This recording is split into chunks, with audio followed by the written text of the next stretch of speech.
Hey, AOK product reviews. Rich, it's Tuesday. All weekend and yesterday, working in the shop, working on my deck. Here's some befores, here's some afters. All I did was I tried to scavenge as much of the existing structure of the deck as possible and reface it with some newer materials, Trex. You got to pay a little bit more, but the product's superior. Truly superior. Enough about that. Okay, so I did a podcast on Saturday. I was supposed to do the live stream. The weather wasn't exactly great, but my buddies ended up showing up anyways. So I went ahead and recorded a podcast. Basically us just drinking and talking about bourbon and stupid stuff. Saturday shit talk. Yeah. Check that out. It's downloading, processing. Takes forever. I'm doing it on a cell phone right now. So I want to talk about what's behind me. If you look up here, you'll see that there's a hearing going on right now. And the hearing's about the ATF and things about the ATF. And they've got the director on there right now. And this guy won't even answer. He won't even answer a question straight. He won't give yes or no, even to the Democrats. And he's obviously the Democrat favor. You know what I mean? That's which is fine. You're going to have that. They're kind of drilling him. They're getting with good questions and stuff like that. But let's not talk about the director of the ATF as much as let's talk about our Congress. And let's talk about, real quick, kind of like the hypocrisy or the not so subtle, ignoring the fact that there are bigger things to worry about right now out there than the millions and millions and millions and millions of Americans out there that have guns. And if they have a pistol brace to make a short-barreled rifle, which they're calling a pistol, I get it. I'm a gun guy. I'm a veteran. I'm a gun guy. I'm a gun enthusiast. And yeah, I shake my head at some of the crap that's out there. No, I don't use a brace. No, I don't use a bump stock. No, I don't get the definition of a pistol and a rifle with these people. Because if the barrel's shorter than 11 inches, they can call an AR a pistol. But it can't have a stock. But now if it has a brace, that's aiding. It's really crazy. It's really splitting hairs. But let's get down to the fact that who cares what it is? The first comparison I can draw with guns to weapons is the auto industry. So if you have a gun and you put some accessories on it, like another thing, I think it's cool, but I think it's not needed. But hey, it is what it is. But the Glock switch, people are 3D printing it, and they are making their Glock handguns, or probably any handgun, an automatic. Yeah, that's crazy. And in the hands of criminals, it's really bad. In the hands of a guy like me, it's a Glock switch. I go out in my backyard. Yeah, okay, that's great. I walk away with a redneck boner, and I put the gun back in the shelf. Here's the deal. My comparison I was going to draw with the auto industry. Right out of the gate, out of the factory, Chevy, Ford, Kia, you go down the line, Toyota, all of them. They are submitting weapons, mind you, that are out there that can break and will break most laws that are out there. Just by the sheer fact that they're putting an engine in these things and they can all go over the speed limit. There it is. I have a gun that can go faster than the speed limit. It's got a Glock switch. All right, or a brace, or a bump stock. So I have a gun that can go faster than the speed limit. They want to penalize the gun people. Why aren't they penalizing the auto people? I've got a Chevy truck out here that can go about 150, 120 miles per hour. Yeah. I'll challenge anybody with a Glock auto, with a pistol switch. I'll challenge anybody with a crowd of people who can kill more people with that Glock pistol switch or my Chevy 2500. That's not a challenge because we've seen it. We've seen that terror. The guy, I think he was in Boston, who drove over a bunch of people. You know, it's like, I don't know. It's like they get up in the morning and they just declare war on one single item, one single situation, and they're like, we're against Glock switches, we're against braces, a pistol brace, we're against this, totally negating the fact that automobiles, the automobile industry, the ability to take even a Ford Escort, and I'm showing my age there. Let's say, I don't even know what a cheap little mini car is these days. A Mini Cooper.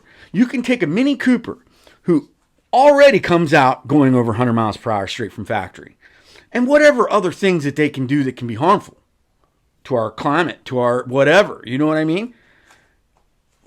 Because that's a Democrat thing. You know, they want to go all electric and have us mine the earth for lithium for the rest of our time instead of just using, you know, the natural gases or the gas that drives a combustible car. But they want to completely disregard the fact that the whole auto industry is pretty much selling Glocks with Glock switches out of the gate. And that doesn't even go into the fact that they don't even touch on all the people that are out there taking these, as I was talking, Mini Coopers or whatever, and then they can buy aftermarket parts and make them faster. Where's the governmental sanctions on a carburetor or EFI system or any of those things that make your vehicle a simple computer chip can make my truck probably go 10 miles faster.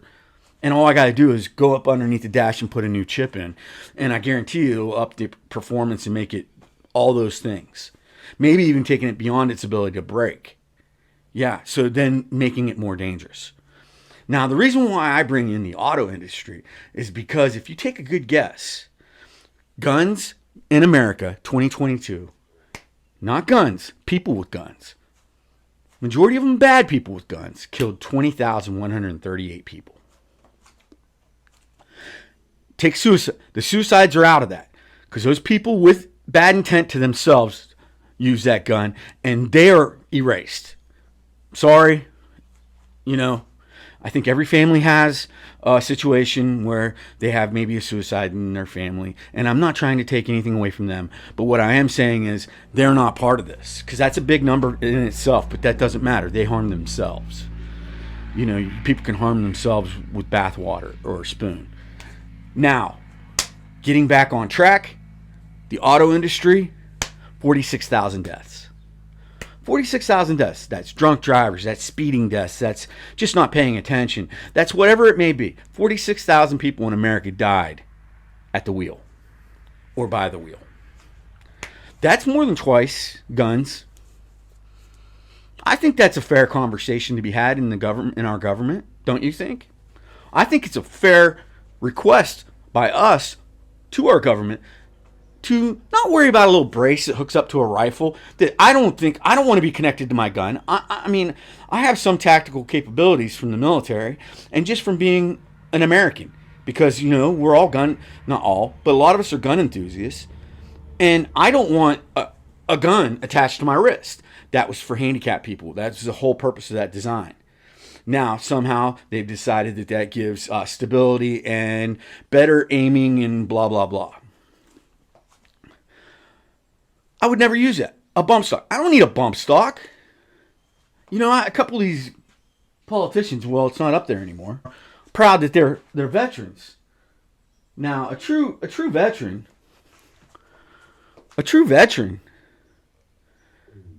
will tell you he doesn't need or want a bump stock or a brace or a Glock switch. We can do enough damage without auto. I'll tell you right now, even when I was in the military from 89 to 93, we frowned upon using the auto switch. We, every once in a while, would do a range training session where we would do full auto bursts or just do bursts. Because you have semi-bursts, you have semi-bursts, you have full auto. And semi-bursts, I don't know if I'm even getting this right, but it like fires 3 shots auto and then stops. And then you got to pull the trigger again. It's something like that. I don't know. I'll correct myself right above because I'm probably wrong. But I think there's the burst option and then there's full auto. We almost never, and it's probably because it was a financial burden to just have all of our military do testing on auto and fire off 30 rounds full. Yeah, that's not a good idea financially. So maybe that's why. But really, there's no accuracy in auto. The only gain you're going to get from auto is putting down cover fire, or say there's a whole group of your enemy, right there in front of you. Yeah, might as well. When is that going to happen anywhere in what we're talking about, in the framework of what we're talking about? I'm talking about war. When are you going to have a group of people that are your enemy and you're going to need to mow them all down one way or another? Unless you're some kind of terrorist or you're some kind of degenerate. It just doesn't happen. Maybe there's a great story of a vigilante that's out there fighting a gang of drug dealers. And he needed to use his auto to defend himself. Come on now. We can't base everything around something as foolish as that. I wish it happened more often. I'll tell you that right now. But okay, so I want to just drop that nugget out there for you. I know most of the people that may listen to me may not care or don't care. I don't know. I don't know that. You know what I mean? But it's good to hear it sometimes from the people that you listen to. Hey, why is our government right now grilling the ATF director, which to me doesn't seem like he should be in charge, but that's just my opinion. He doesn't seem to be an expert at anything. They're asking him, not general, but really, I think should be lob questions for him to answer, and he still can't answer. Like some of the, pretty much, it seems like he's not giving straight answers to the Democrats either. But the Republicans are saying, hey, what's this? And it's an explosive, and he doesn't know. And I'm sure they did their homework, hopefully, before they went to this and said, hey, ask him what C223B is. Because right now that's the most popular explosive used. I don't know what the most popular, and I don't even know what I said if it was. But, hey, ask this question. It's a hot question. We don't think he knows the answer, and he should, because it's the most popular explosive used right now in terror and blah, blah, blah, blah, blah. Yeah, because that's what our government should be doing. They should be going in loaded, ready to roll. This guy's obviously not doing the right things or whatever. Let's defame him. Let's ask him questions that he should know. Like if you're doing a job, and your job, I'm a lighting designer, and if somebody came up to me and said, what's the lumen rating on these lights, and is it this or is it that? And I'm going to be like, well, the lumen rating's this, blah, blah, blah, blah, blah. And I'll have the answer because I'm an expert at that.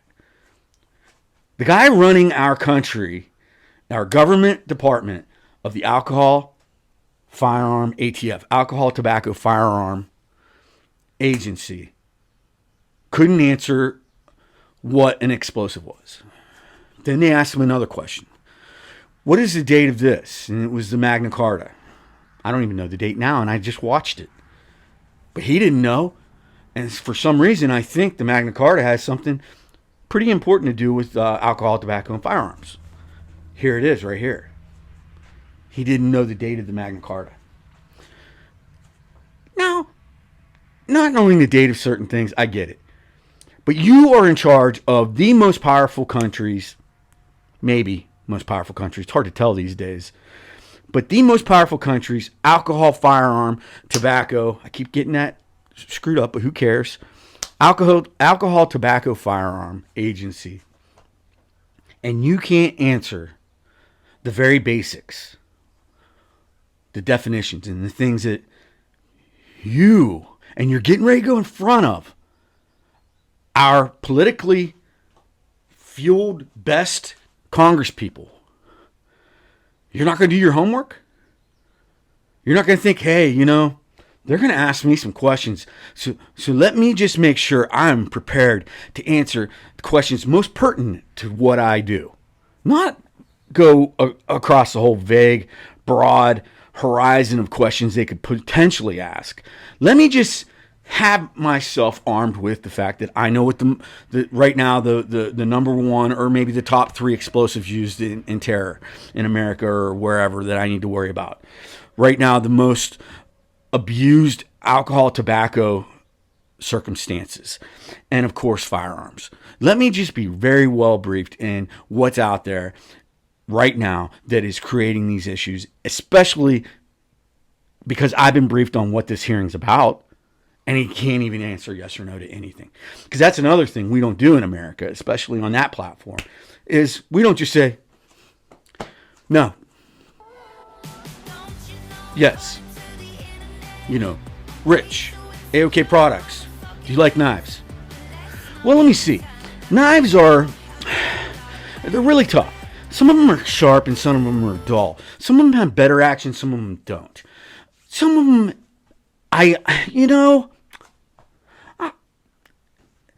no, you don't do that. There should be rules. When a congressperson asks you a question that is just, you gotta, and it's a yes or no question, and you don't give it a yes or no, they should look into that and say, okay, you what you're doing is wrong, and this is why it's wrong, and this is how you'll be punished. You're in a position of importance. You're in a role that is very important, and you're here for a very important reason, and we're all very, very overpaid politicians, and we expect you to at least be able to own whatever and just say yes or no. And then say you answer a question yes, and it should have been a no answer. Not be rewarded that you gave the yes or no answer, but at least say, hey, we understand. Do you want to backtrack that and explain why you said yes when you should have said no? Give him that opportunity. And then if he says, I screwed up. I was thinking this, and this is what I was thinking on the other hand. I'm sorry. I probably should have said yes instead of no. And say, you know what? That's acceptable. That would be the diplomatic, and that would be a very professional way to handle that if you ask me. So now you're incentivizing people to actually answer the question. And then if they did need to backtrack or go back and say, hey, I screwed up there and I misanswered. Can I correct myself? Or even give him that opportunity to go up to him and say, hey, we think you screwed up this answer. Can you tell us why you didn't or why you did screw it up? There it is. When there's not a 5 minute, there's a 5 minute time period for each congressperson up there. It's crazy. What do they do with the rest of the day? It makes no sense to me. But I don't want to go that far into this. What I did want to do was draw a comparison between, some people are going to say, oh, well, this auto death was, the brakes didn't work, or this auto death was, same thing goes for guns. This gun death didn't have like a really evil person, just had a person that was accidental discharge. Or it was this, or it was that, or it was the line of duty. Because I think in there, a majority of those deaths are going to be like line of duty deaths, where a cop killed a bad guy, or just a cop killed a person, accidentally even, or on purpose. Because we do have bad cops. I'm an advocate of the police force, and I'm an advocate of fire, police, military, all that stuff, because that's just what I stand for. So I would never attack them. And I'm not really attacking the ATF, but it does feel like these federal agencies, FBI, ATF, CIA, all these federal agencies, they lean left really easily. And I think it's a lot to do with the fact that they have been weaponized by left politicians to do their favors, to make it look good for them so that they can stay in business. And that's my take. I'm giving you politics on Tuesday. Sorry about that. But I just watch this stuff because as I'm working at my bench, I'll have Megyn Kelly up there. I just had the hearing. That was no news at all. That was just you watching the news and making the news. And that's what I'm trying to give to you, is my take on that, which is I drew a comparison where they're talking about stuff that to me it seems just stupid, when maybe we should be addressing why are we okay with more than double gun deaths that occur on our streets every day, our vehicles that are probably, in most cases, speeding. Why are we still okay with the engines being able to go 180 miles per hour if you buy like a Roush Mustang or a Corvette? Yeah, I've just got a big old Chevy truck, and that son of a bitch will go over 100. Why? I don't even go 100 miles per hour. You know why? Because we have to trust that the good people, the intelligent people, are going to drive their car responsibly, just like they're going to do the same thing with their guns. Now, yes, there are accidental deaths, even by those people with their vehicles and their guns. But there has to be that trust. That's what makes us a free country. Yeah, bad people are going to come in and they're going to say, hey, I can take that Chevy truck and I can drive it through a whole row of people. Same thing. I can take that gun with that Glock switch and I can kill a whole lot of people. Those people still do that. They're still going to get a Chevy truck. They're still going to get whatever. It's not the truck's fault. It's the people that are irresponsible, evil, whatever, accidental. A lot of accidents. Guns and trucks, cars, whatever you want to call them. Yeah, got me a little juices going with the politics this morning. I've been trying to stay away from them because this is what it does to me. I think about it, and then now I just can't stop thinking about it. But now I'm getting it out. Now you guys got to think about it. Deuces.